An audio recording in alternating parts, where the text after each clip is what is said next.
So what is up, YouTube? This is Jeremy from Out, and today, guys, we're going to be going over my Infernoble deck profile that I took to locals last week. Last week at the time of posting this, I should say. I went 4-0 at locals. I only dropped a total of 2 games. I know it's just the locals, but I like to think we have a really good competitive local scenes. Just a quick rundown of my matchups. Round 1 was Horus. It was a pure Horus deck, 2-0'd. Round 2, I believe it was Labyrinth. She took me to game 3. I won the die roll, so that's pretty good against Labyrinth. Round 3, I believe, I can't remember. It was another meta-relevant deck. And then round 4 was oddly enough against Ninja. So do with that as you will, but keep in mind Ninja was 4-0 with decks like Labyrinth. Oh, it was against Rescue Ace. That was my round 3. Was a Sinful Spoil Rescue Ace. But yeah, there was Rescue Ace there. There was Tier Element there. There's the PK Horus deck that my buddy Ryan Vilwalk topped the Omaha Regional with. But this is my deck profile, so I will run through it real quick. For like the non-complete engine cards, make sure this is in view. 1 Gearfried, 1 Red Layer, and 1 Fireflint Lady. They're not starters per se, but they're extenders. Gearfried obviously just a free negate. And then the best 1 card starter is a 3 Neospacing Connector and 1 Aqua Dolphin. The amount of times I've drawn that to full combo is absurd. Then for the Infernoble package, 1 Ogier, 1 Malgus, 1 Turpin, 1 Oliver, 3 Renaud. I liked playing Renaud at 3. I thought it was really good. And 1 Ricardetto. I feel like it's a very standard lineup. I know some people are only playing 1 Renaud. I am not playing the Sinful Spoil stuff. This is just pure pure Infernoble. And then for the last of my monsters is just 3 Ash, because we have like branded Chimera at locals, and I do not want to lose to that.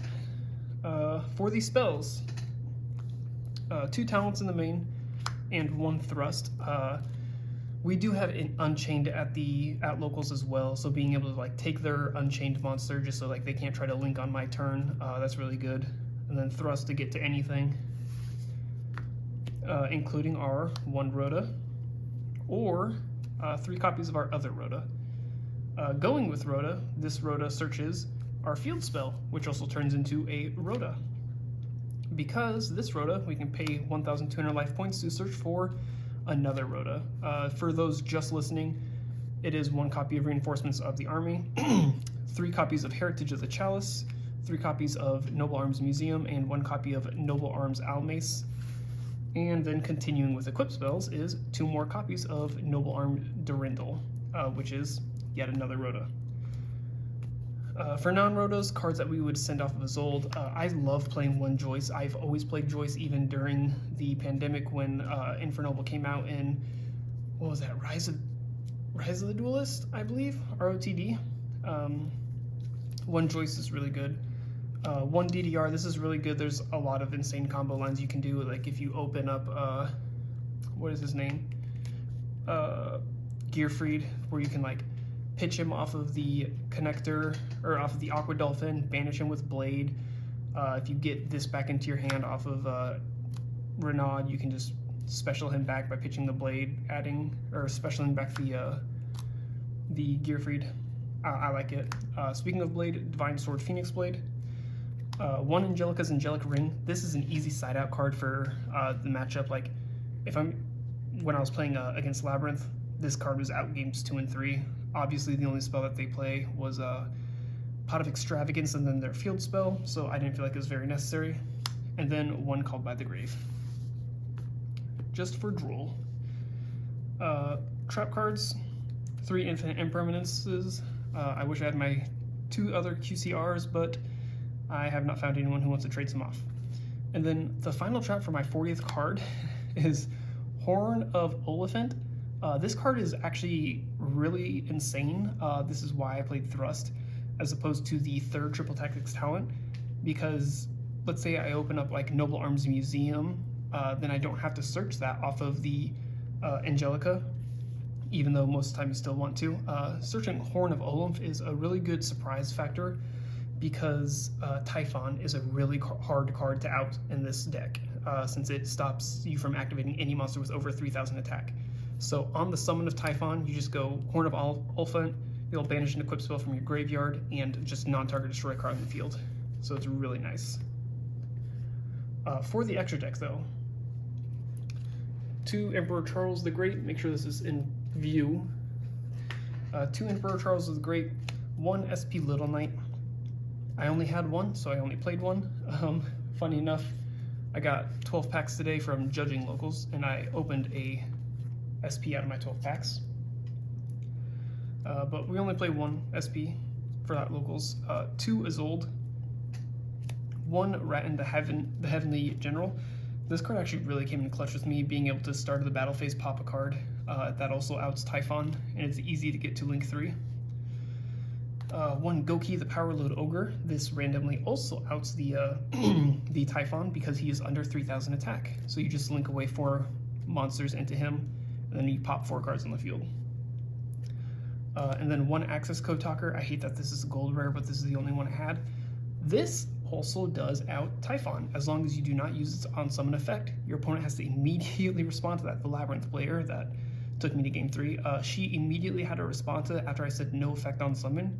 So she had to big welcome to summon from the deck and then bounce this back to my hand, which then let me go into my regular Infernoble plays where I was not under a warrior lock. For the rest of the extra deck though, Synchros. I can't even read its name. Oh my goodness. Angelica, Princess of Noble Arms.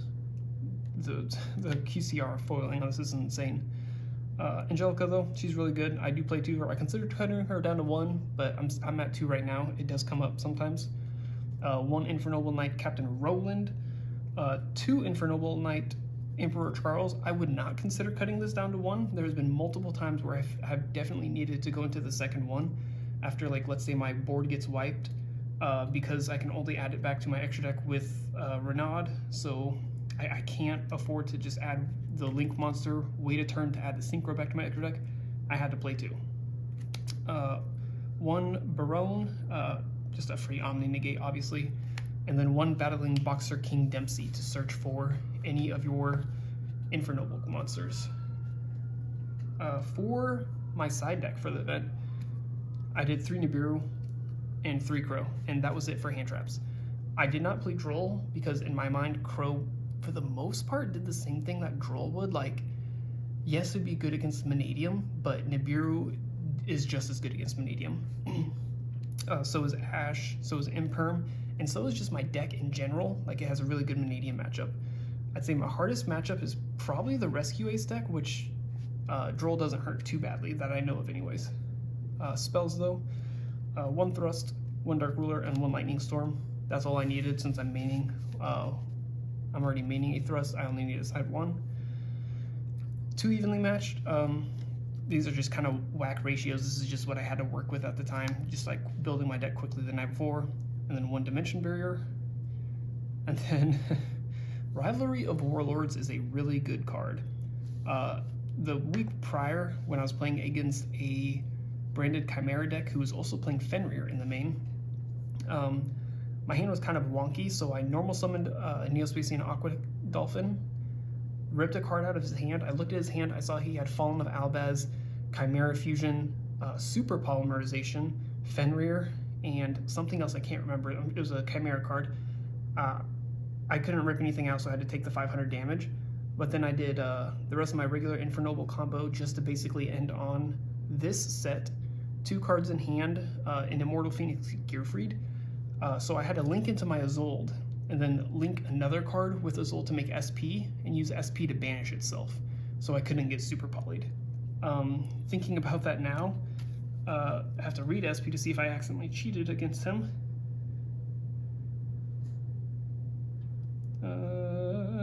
Yeah, target 1 card on either field or graveyard.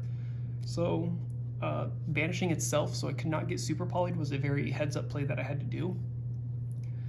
And that kind of won me the game. As soon as he special summoned Fenrir, I just flipped over Rivalry. So if he would try to Chimera Fusion, he'd be locked into whatever the monster was, or if he was under Fenrir, he couldn't kill me because I had Fenrir equipped with a card.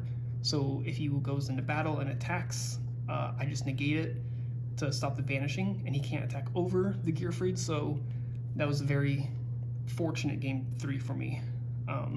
But that is it for the deck profile, guys. Thank you so much for watching the video. I'll do a little giveaway, actually, if we can get this deck profile to, let's say, 2,000 views within the next 30 days of posting this. I'll just give out this SP Little Knight. For any of the background noise that you may or may not have heard, or any glaring you may or may not have heard, forgive me. This SP as a giveaway is going to hopefully make up for it. But yeah, thank you guys so much for watching the video.